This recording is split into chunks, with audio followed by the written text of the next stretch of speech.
বন্ধুরা, যে অস্ত্রটিকে আপনারা স্ক্রিনে দেখছেন সেই অস্ত্রটির ব্যবহার মহাভারত প্লাস রামায়ণ দুটোতেই ব্যবহার করা হয়েছে। এটি ভগবান ইন্দ্রের সবথেকে শক্তিশালী অস্ত্র, যেটা একটি ভয়ানক মিসাইলের মতন কাজ করে।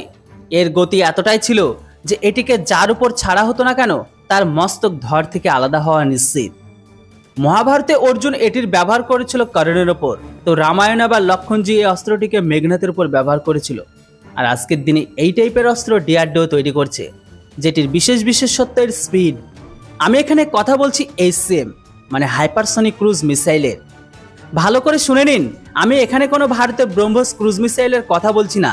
এটা তো সম্পূর্ণ একটা আলাদা প্রজেক্ট, যেটাকে ভারত রাশিয়ার সাথে মিলে তৈরি করছে। কিন্তু এইচসিএম শুধুমাত্র ডিআরডিও এটি নিজেদের প্রজেক্ট হিসাবে তৈরি করছে, যেটিতে 100% ভারতীয় কম্পোনেন্টকে ব্যবহার করে হাইপারসনিক ক্রুজ মিসাইল বিকশিত করার উপর জোর দেওয়া হচ্ছে, যেন মডার্ন যুগে ভারতের বিমানেও হাইপারসনিক ক্রুজ মিসাইল মজুদ থাকে।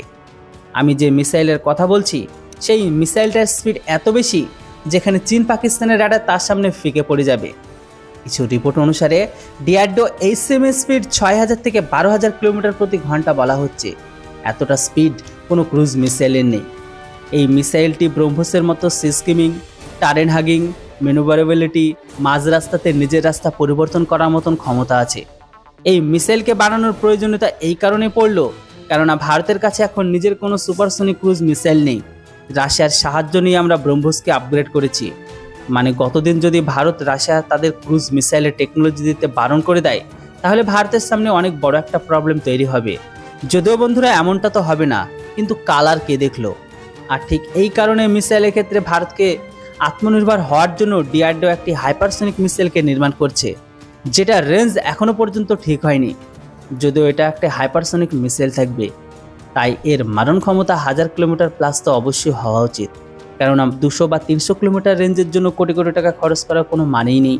হয়তো হতে পারে এর প্রোটোটাইপের পরীক্ষা এই বছরই হোক, কেননা অনেক দেশ ডিফেন্স সিস্টেমকে ধ্বংস করার জন্য তারা তাদের হাইপারসনিক মিসাইলকে বানাচ্ছে। তাই এমতো অবস্থায় ভারতকে দ্রুত গতির সাথে কাজ করা উচিত। বন্ধুরা, এবার আপনারাই বলুন, এমতো অবস্থায় ভারতের এই হাইপারসনিক মিসাইলের স্পিড কত রাখা উচিত? এরপর অবশ্যই আপনাদের মতামত কমেন্ট বক্সে লিখে জানান। Thanks for watching. Jai Hind, Bande Mataram.